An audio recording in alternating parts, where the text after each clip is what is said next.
We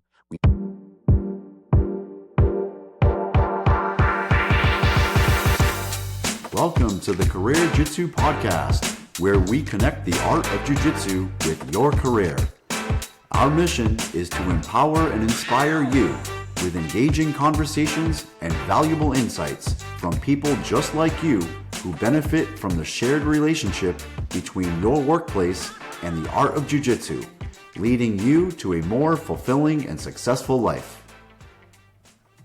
Hello, welcome to the Career Jitsu Podcast. We are so excited today. We have Grace Nowak. We are going to do a podcast here with Grace and with Grace. Grace is a BJJ Black Belt and has a lot of experience in BJJ. And she also is a child care coordinator for the Children's Home of Jefferson County. She has a degree in psychology from Lesley University, and she has a wealth of experience in her career as well. So she is going to connect her career to the art of jiu-jitsu. So we are so excited to have you on, Grace. Thank you for coming to our podcast. No problem. Yes, Grace, this is going to be great. One of the great things we love is we love to have women on our show because we don't feel like there's enough females who take advantage of Brazilian Jiu-Jitsu. So we're going to hope to get some of your perspective on that and what it's like and what you've learned and some tips for women who are thinking about getting into BJJ. But before we do that, can you tell us a little bit about your career as a child care coordinator and what that entails? How'd you get into it? What you like about it? To be honest, when I was looking at jobs, I wanted to find something that fit my degree, but also paid me more. I used to work for a women's residence house for substance abuse, but it's nonprofit. You don't really get paid a lot for what you have to deal with. I love the job, but I was pregnant with my first child during that time, and I was like, this isn't worth it. And then I worked for the county for the office for the aging, and that was great, but it was also like boring. So then I just found the children's home, and it does seem like a lot being a care coordinator. Sometimes I have a caseload of like 25 kids, and they're all at different ratings, which basically means that's how many times you have to meet them a month, and what they might need a lot more than others. Like throughout the months, it depends. Can you tell us just a little about the children's home? Like what exactly In the kids general, live there? Kids live there full time, or they visit? How does that work? so that part is, so we don't have like a home anymore. Like they don't have the, like, I guess you could call it the orphanage foster home anymore, like on campus. What that is now is it's called a respite. So if kids need a break, like, or their families need a break from the kid, like both ways, the kid can voluntarily go. And instead of going like inpatient to like a mental health center, they'd be like, hey, I need a break. I'm going to go utilize respite. And they have like counselors on hand and like other staff that work with them. And they can still go to school and all that. And then go home actually whenever they want to. But they are allowed to stay there up to 2 weeks or longer if they need it. And then my program, what I'm involved in is I help connect families to resources. So like our respite, or maybe there's other respites too.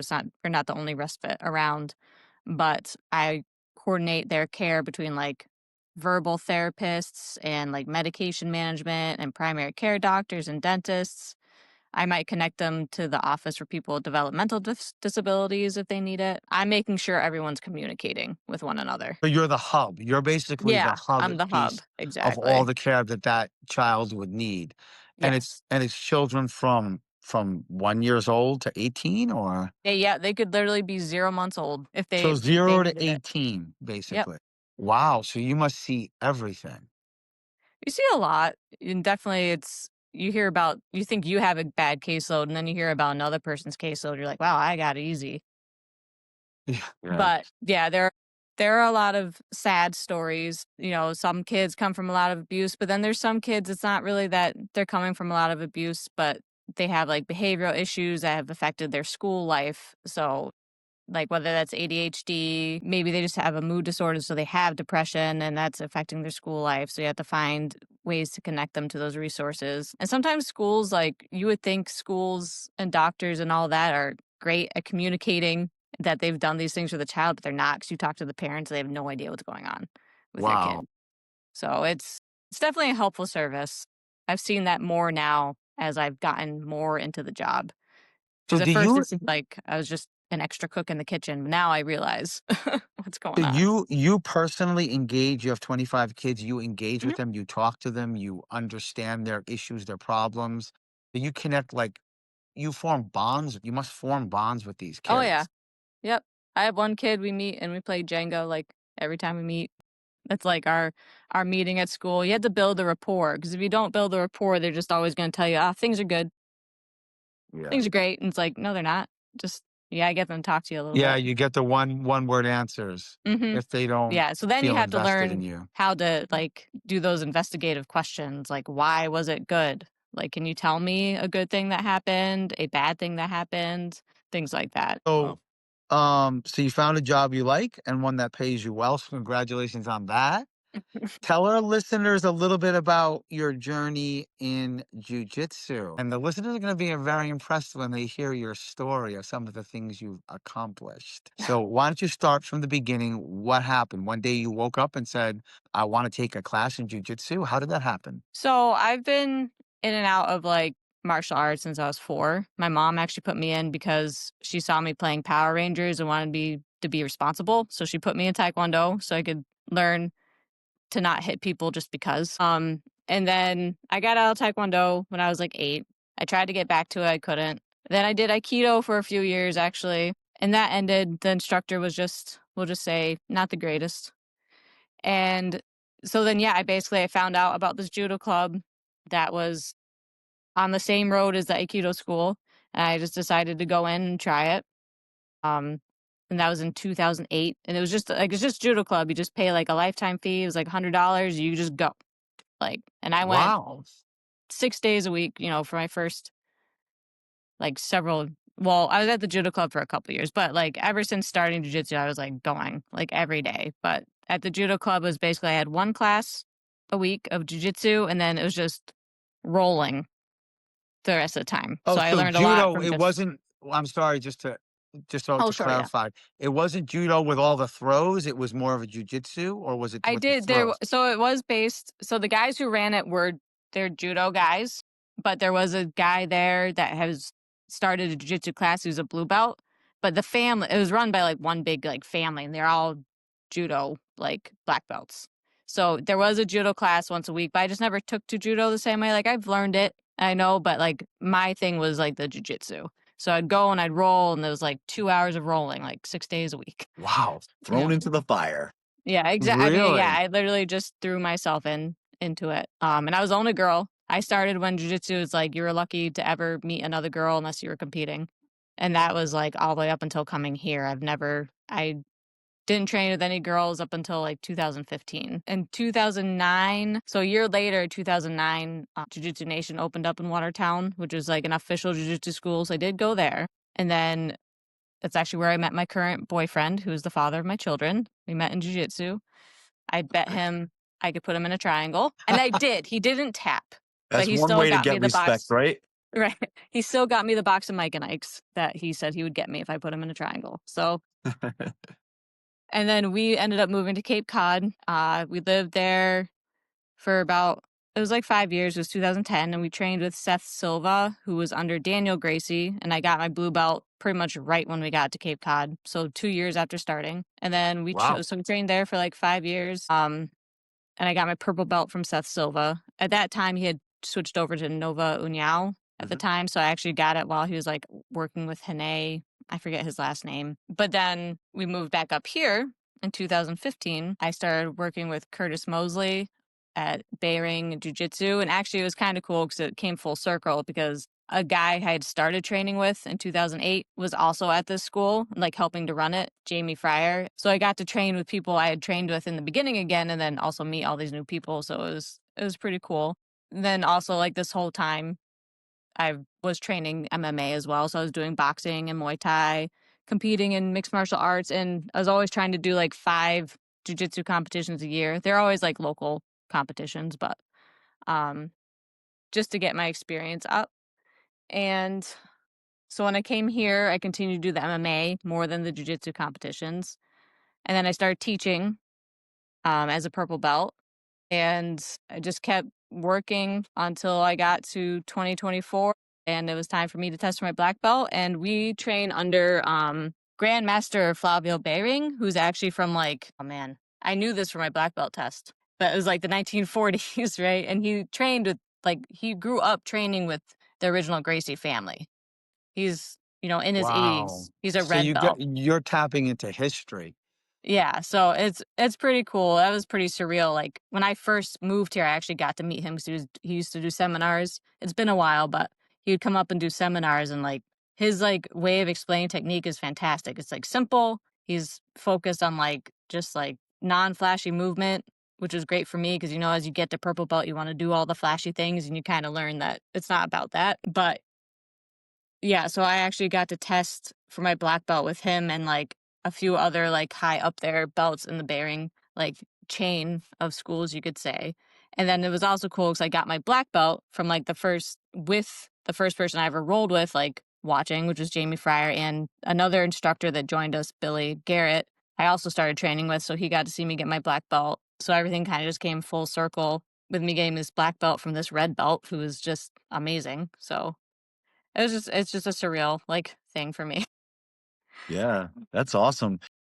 So for the listeners that are only hearing the podcast, not viewing it, I'll let you know that I am actually in our MMA cage right now. So Grace fought MMA. And so that's why I'm doing this podcast in our MMA cage in tribute to Grace's experience in MMA. So, Grace, you started competing in MMA, you said in 2009, and you did it for Mhm. 10 years. Can you tell us a little bit about, or tell our listeners, I should say, a little bit about your experience of fighting MMA for 10 years? Because that's a long time. 10 years is a long time to be fighting MMA. Yeah. So I have a terrible record, and I don't even know. I don't know, like 0-2 pro, 3 and something amateur. There's a lot of like learning about. It's a lot of learning about your body. Originally when I fought, I was my first fight was like my first weight cut, so I had to get down to like 115 in 2 weeks from like 130. And then after that, I never really had to worry about weight cuts anymore. It's like my body was like, okay, we'll just stay around 115. Um, but my first fights were like in Pennsylvania. Um, and it was just you learn a lot about yourself, like getting to a cage and having someone like actually like not just like sparring, like when someone's actually fighting you, it's Right. completely different because it's just your brain just lets go of that like, oh, I can't hurt this person. Like I can't use all my strength. I can't do all like your brain just lets all that go and like you're just trying to beat the crap out of each other, especially in those early fights. So there's no real thinking. You're just going at it. I did win my second fight, and that was by armbar because it felt like such a backwater part of Pennsylvania. It was like I fought in like a barn type thing. Like they held proms there, and this is like the venue for the fights. I remember the girl's sister had messaged me after and said they don't wrestle around there. And I was like, okay, I guess we probably should wrestle. The girl herself, though, was really great. She was very respectful. I just remember getting a message from her sister, and it just was like, what is happening here? My third fight was one of those probably shouldn't have taken fights. They switched out the opponents at the last minute, and I just kept going from there. I just kept wanting to do it. I didn't really ever want to give up, even though I've had bad experiences losing. I've also had good experiences losing though too, because I'd like to say I'm a pretty tough cookie. Like I'll hang in there the whole time. You can beat the crap out of me, like, but you either have to like submit me or knock me out to like end the fight. So I'm just gonna keep coming. I've gotten to meet a lot of cool people because of MMA. I got to win a fight in front of Nick Diaz, who was at Wow. yeah, this was at a fight promotion in Rochester and full contact. I think what do they call themselves now? It's FCP, but I forget what it stands for now, to be honest. I think it's full contact promotions or something similar like that. They were able to get Nick Diaz to go to the fights, and I got to win against a really good wrestler by triangle. And it was really cool as I walked out of the cage, and he was just like, I was hoping you were going to finish that. And he did a seminar afterwards the next day, and I got to roll with him. It was like a 20-minute roll. Like the first time he tapped me in 3 minutes, then the second time, like it took a lot longer. I even did like I don't know if you guys are familiar, but when you get to someone's back and you jump on their back like you're surfing, I did that to him in the middle of the roll. So that was pretty surreal. It was pretty cool. I got to meet Rose and Pat Barry at another seminar held by the same fight promotion. I didn't fight on that card that time, but I got to work with like Rose and Pat Barry because they MMA people are just cool and down to earth. Most of them, not all of them, but most of them. So it's just been, so that part has been really crazy. Like whether I've won or lost a lot of fights, I've gotten to meet like all of these cool people and do all these cool things because of it. Nice. Hmm. Yeah. So can you, Grace, for our listeners now, can you connect now? Your experience with BJJ, your experience in MMA, and your experience as being a child care coordinator. Can we make this connection now? I know earlier you talked about being trying, that it's taught you how to remain calm during, when you're in a high pressure environment. I know in MMA, when you step into that cage, that's certainly a high pressure environment that you need to stay calm in, right? Yeah. So that's just one example of the connection that you made.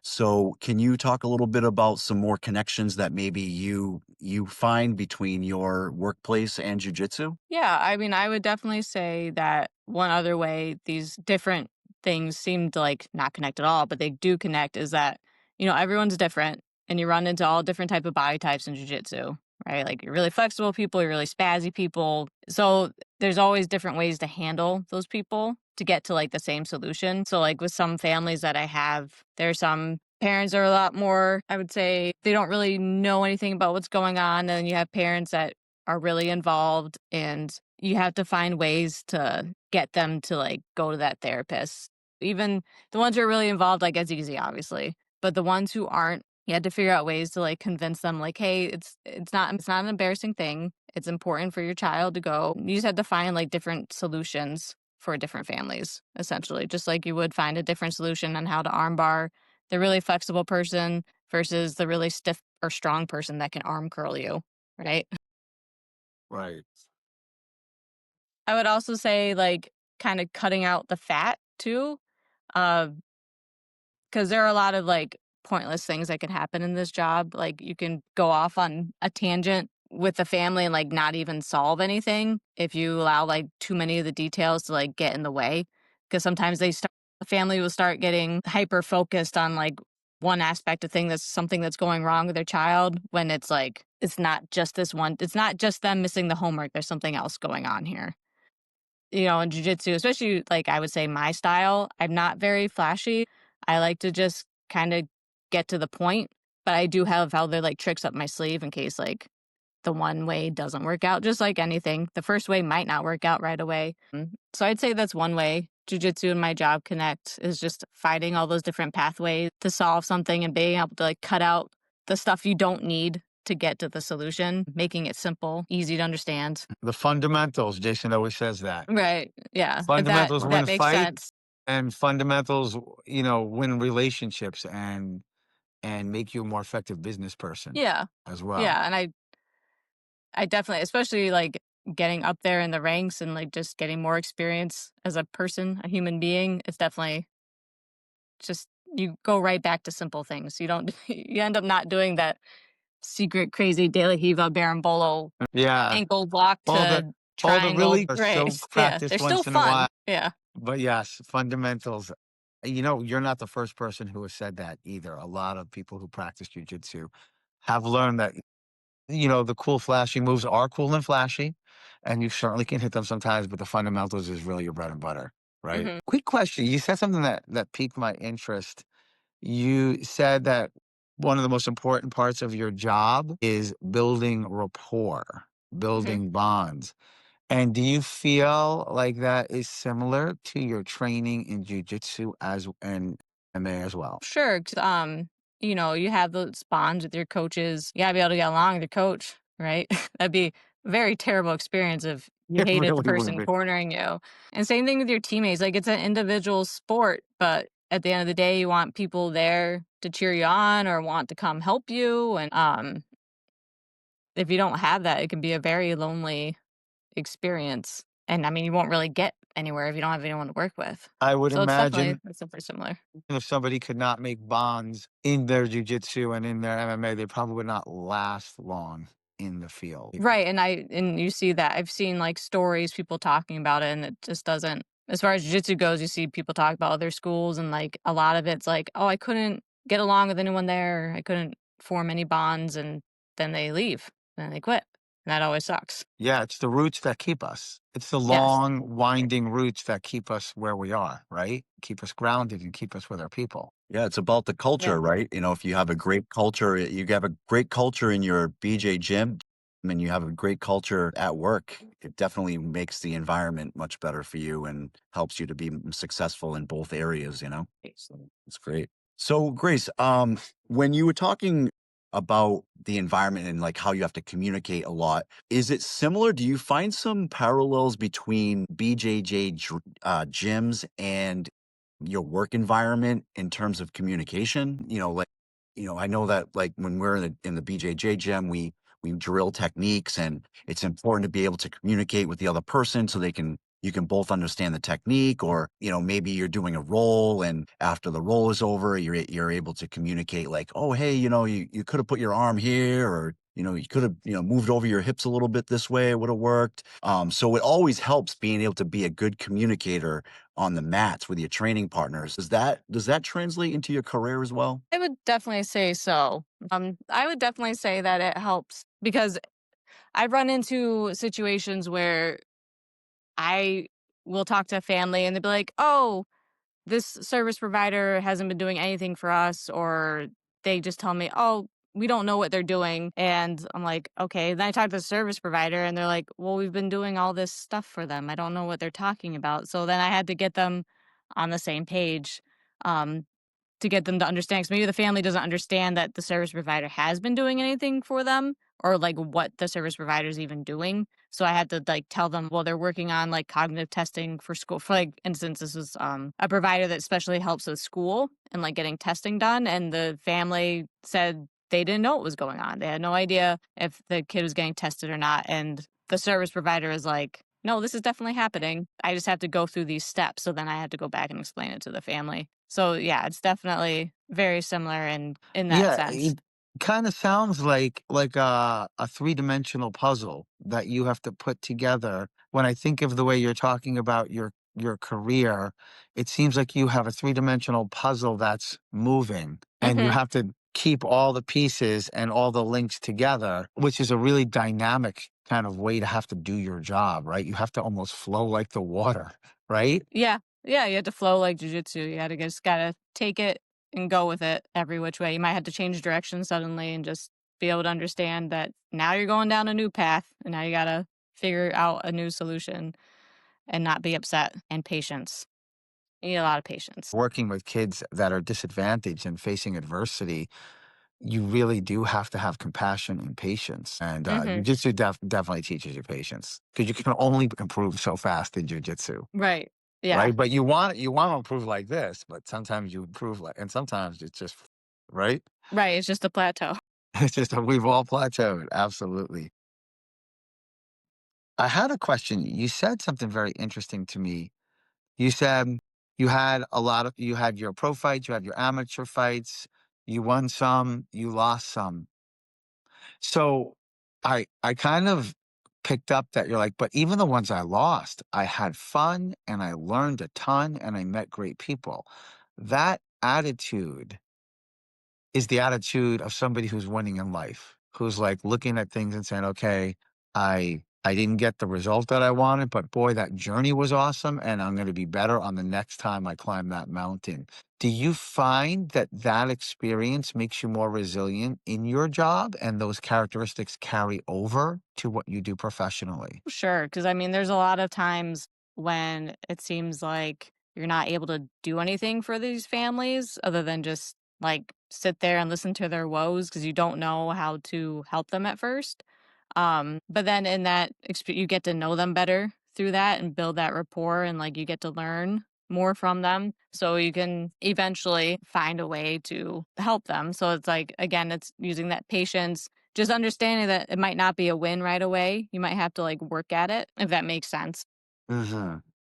But yeah, I definitely, and being able to stay positive because like I said, there's a lot of sad stories. Um and that you just come across, and it's never fun hearing those stories. So, like being able to stay positive and just knowing that you can keep moving forward and keep the family moving forward.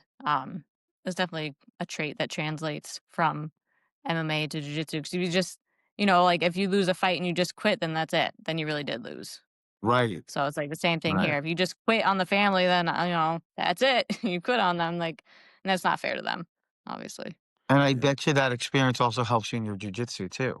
Knowing Mhm. like, hey, at my job, this happens all the time. I got nowhere today. I got absolutely nowhere, but I'm Mhm. not giving up. Same thing in jujitsu sometimes, right? You feel like you had a great week, and the next week you're like, what happened? I Right. had all that progress. Where did it go? And Mhm. so it Yep, kind even of, as a black belt, that happens I'm for sure sure. that to everybody, Jason always tells us, we don't Right. believe him really, but he always tells us, "Oh, I have some hard roles with people and I don't know We what to just don't do." Well, tell you. he tells us, but I can't imagine that he would have a hard problem with anybody, but that's just how it is, right? Everything is relative. Mhm. It's all Yeah, relative. definitely. Yeah.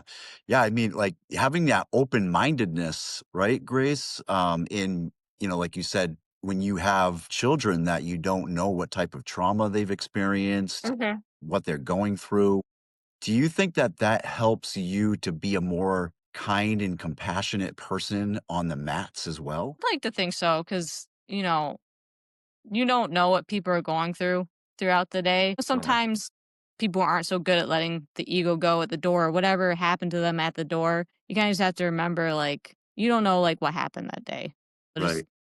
you just try to keep it, at light, keep them calm, just be understanding. Like, if they do something, it might not be personally against you. Right. It probably has nothing to do with you at all. So just not to take things personally is definitely a big part of being on the mats. Yeah, I mean, I've had experiences in my gym where, somebody's training and they get really frustrated and upset. Mhm. And Mhm. I've even had people get so upset that they storm out, just Yeah. get really angry and just storm out of the building. But I promised I wouldn't Doesn't do it that doesn't anymore. I know, and I'm like, Frank, please come back, Frank. Uh, This is every week. um, This is every week. yeah. Yeah, it's just I'm just kinda sick of doing it all the time for him, but, just thinking about writing a contract next time he does it, and Yeah. I get a we're have Hey. to surcharge of $50 every time I storm out. No, but in all seriousness, though, we haven't had that happen often, but it has happened, and so your immediate reaction, I think my immediate reaction when somebody does that is like, "Man, what's his problem? Like, what the hell?" Why did he get so upset? It's and then Mhm. and I don't open my and, not open my mind enough, I think, Mhm. in realizing that that person that just stormed up, got up and stormed out of the building, they've been going through something. Maybe they had a bad day. Maybe they have some trauma that I don't know about, Yeah. So that, this conversation is really important, I think, for BJJ practitioners to know and to understand how you need to be empathetic to your training partners because you don't know what they've gone through. And, also for you, you can translate that from the mats into your career as well, and from your career to the mats, right? Yeah, being definitely. being a very empathetic person, you have no choice but to be a very empathetic person in your career. Mhm.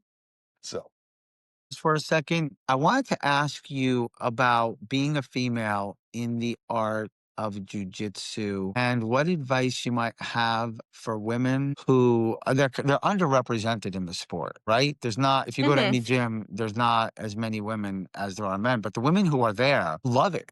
They're like, more women should do Oh, this, yeah. right?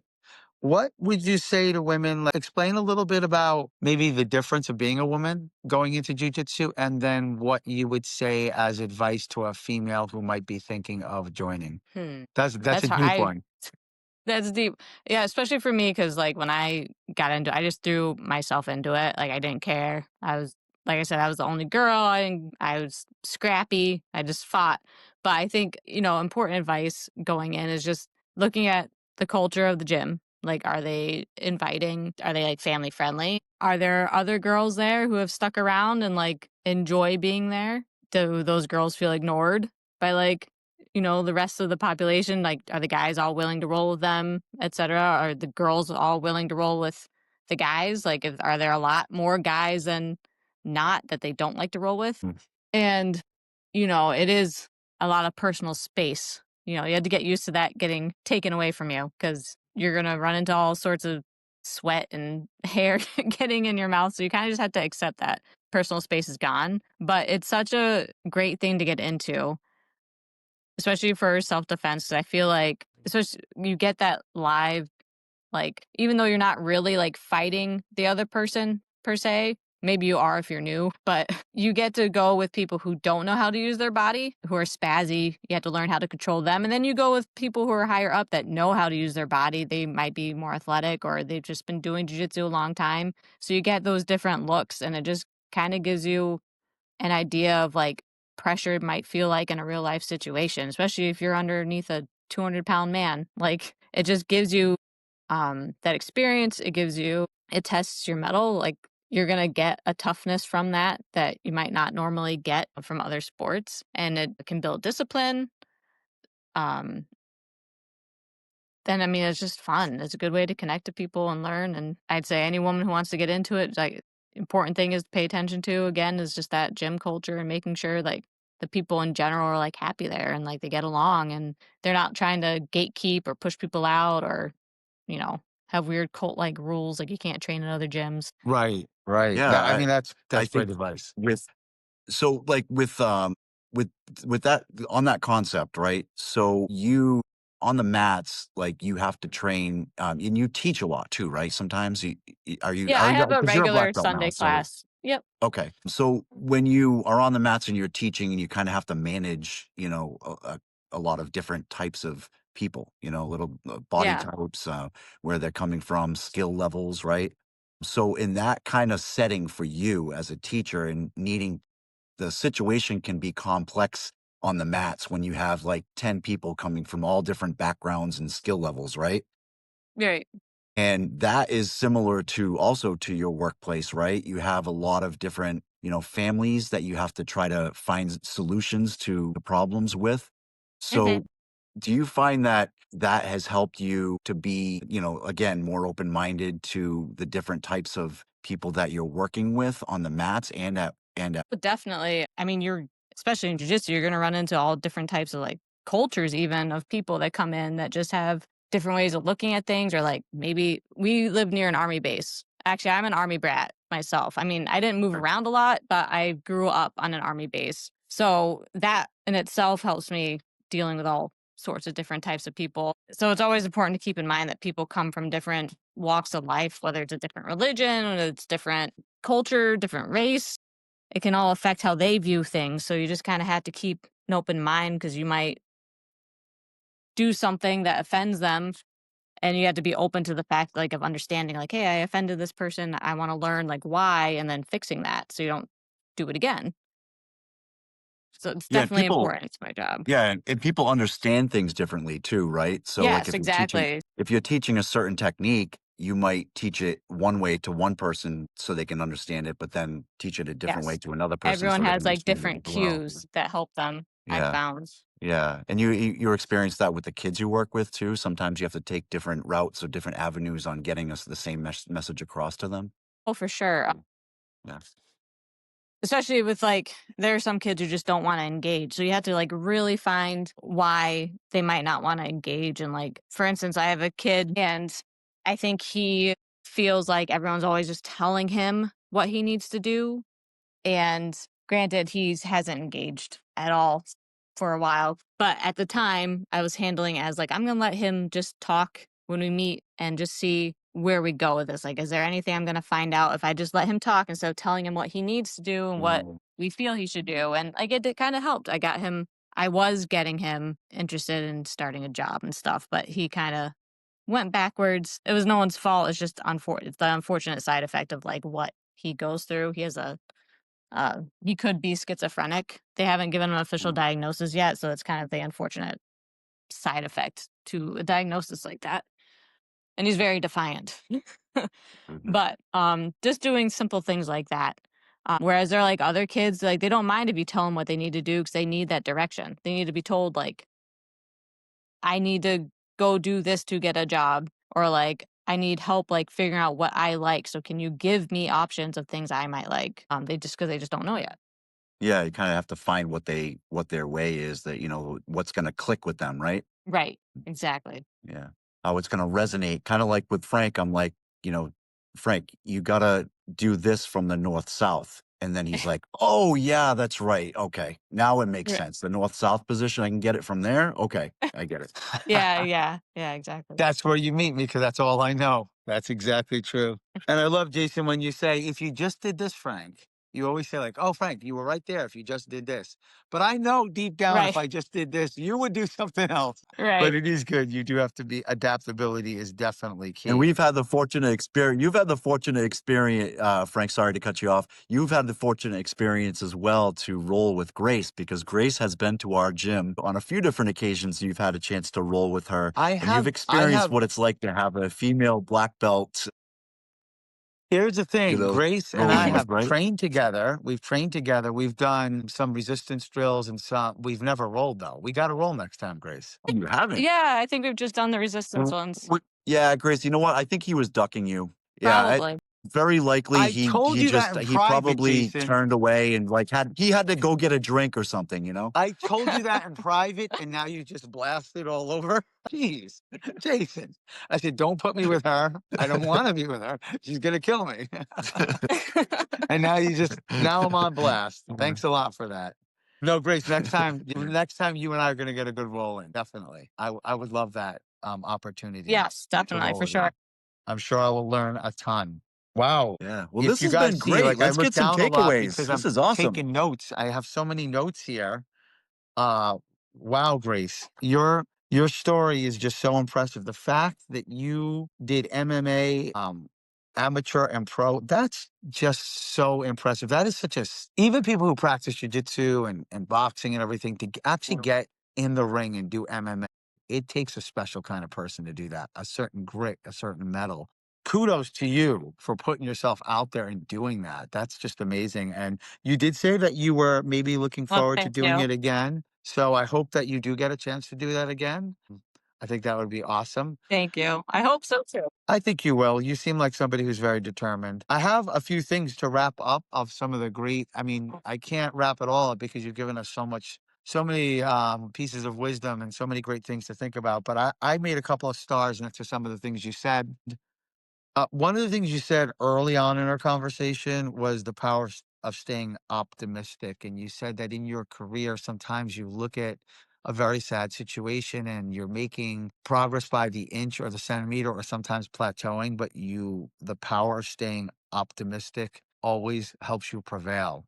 I thought that was wonderful. And I think that's something for everybody to take away. I liked that you talked about how important your rapport is with your kids, with your caseload of 25 kids, and that rapport is the exact thing that makes you successful. And that also you told us that in an MMA environment or jiu-jitsu environment, if you don't have rapport, you're never gonna last. And building that rapport is important. Everybody who Right. has a successful career, I think, would agree with you on that. And it's just great to reinforce that. One thing you said that really stood out was cutting the fat. That's how you phrased it. Cutting the fat, Yeah. staying focused, being on your fundamentals, the flashing moves. Everybody should have a couple in their back pocket.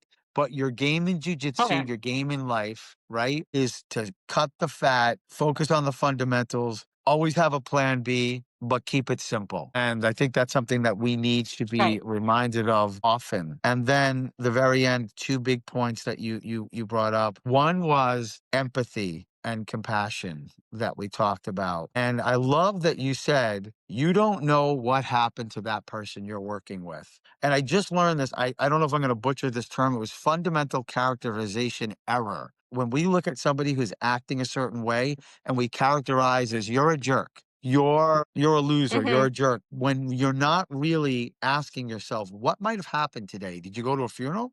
Did you just go through a divorce? Did your parents tell you that you're no longer welcome in their house? And I love that you talked about that empathy and compassion. And Jason, you also brought that onto the mats and said when you're teaching, you have to look at everybody's background and where they came and be adaptable to understand their culture, understand what they're going through. I thought that was great. And then I'm very happy that you did a shout out to women to find a jujitsu gym. And I loved your advice. Check out the culture. Talk to the people there, talk to the men and women. Yes. Really, they will talk to you. How do you like it here? How long have you been here? Do you feel comfortable as a woman? It's very, very simple. You will find that most jiu-jitsu gyms, I would say most, are going to be very friendly to females and want them there. And I think most guys are going to want to roll with the females and vice versa. I thought that was great. You talked about the value you got from it, the discipline. You gave us so many things to think about, and I hope that our listeners take these, they digest them, and they apply them to their lives, either in sports or in their careers. I hope so too.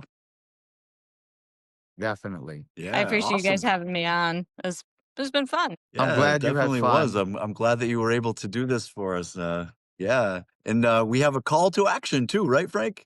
We have a lot of calls to action, but one of our major calls to action is we really appreciate our listeners so much. We have like 1,300 downloads now. We're all over the globe, and we want to say thank you to our listeners. And if you're a listener and you appreciate this, would you share it with somebody who you think would benefit? Number one. Number two, if you're a listener and you have a story to share, like an amazing story like Grace had, if you have a story to share, get in touch with us. We have a little form that you can fill out. Fill out the form. We'd love to hear from you. Love to get you on our show. Yes. All All right. right. Great. And on that So note, mission accomplished. Thank you so much. yes, thank Thank you you so guys. much. We appreciate you and we look forward to seeing you back in our gym soon. You're always welcome at our gym. Always. Yeah, Take care, hopefully next Grace. holiday. Bye. All right. We Thank look you, forward Grace. to it. And Bye. Merry Bye-bye. Christmas, everybody. Happy holidays.